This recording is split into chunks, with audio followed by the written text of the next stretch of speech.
Deputy Speaker, the government are taking Australians for fools. Labor is spinning this utopian dream to Aussies about how renewables will solve their energy problems. The government have failed to instil public confidence that they understand the issue or have a plan to address it. The longer they carry on like this, the more this will turn into a crisis. The government must relent on their renewable pipe dream before it is too late for Australia, and we end up in a situation where only rich people can afford to cook their food, heat their homes and turn on their air conditioner. You see, the Labor spin doctors will also tell you, get used to it. Get used to the rising cost of living. Energy prices are going up and it's just what it is. But this is on the back of those opposite that got elected on a promise to the Australian people of a cut of $275 to their power bills. Now, this wasn't just a slip of the tongue. This was mentioned 97 times. 97 times to the Australian people. But what's happened?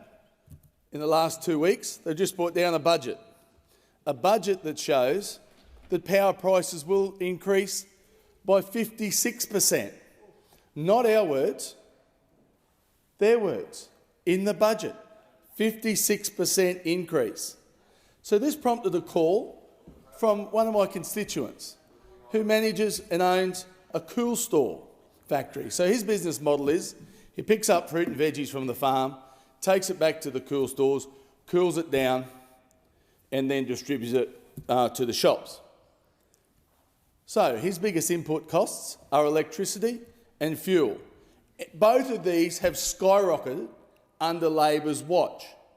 A 56% increase in electricity will send him to the wall. And he said to me, Andrew, what can I do?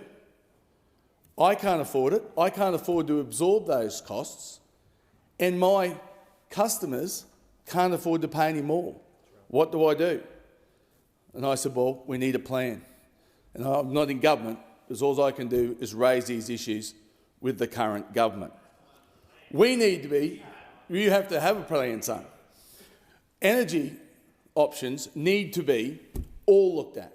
Hydro, wind, solar, coal, gas, and we need to be having the conversation about nuclear. It is way, way too early and too premature to shut down all the coal and gas. We also need some certainty for the coal and gas-fired power stations so they can keep doing their maintenance. We need power 24/7 that is reliable and affordable. I have solar at my house. I've got a 15 kilowatt system. The most it puts out is 14 kilowatts, and that's in the middle of the day. But I know what happens at night time. It produces zero. And in the middle of the day, when it is producing 14 kilowatts and a cloud comes over or it rains, it produces very little as well. Wind is similar, the same model. It is unreliable and intermittent. When the wind doesn't blow, it doesn't generate electricity. This is the model that the Labor Party is pushing. They're doubling down on unreliable and intermittent electricity.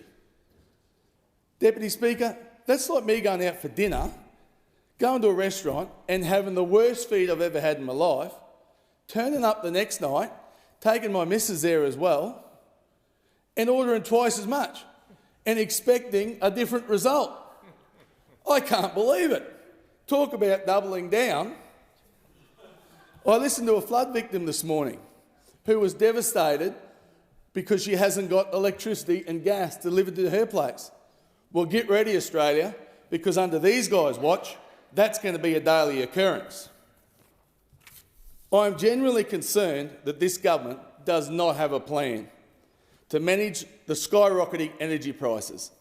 It is a bleak future and they have no regard for the real impacts on all our lives. We are entering uncharted territory here. It's not fun and games, it's unrealistic and it's plain foolish. If this government doesn't change track soon, we're all going to end up in a very dark place. Authorised by Andrew Wilcox, Alan P. Mackay.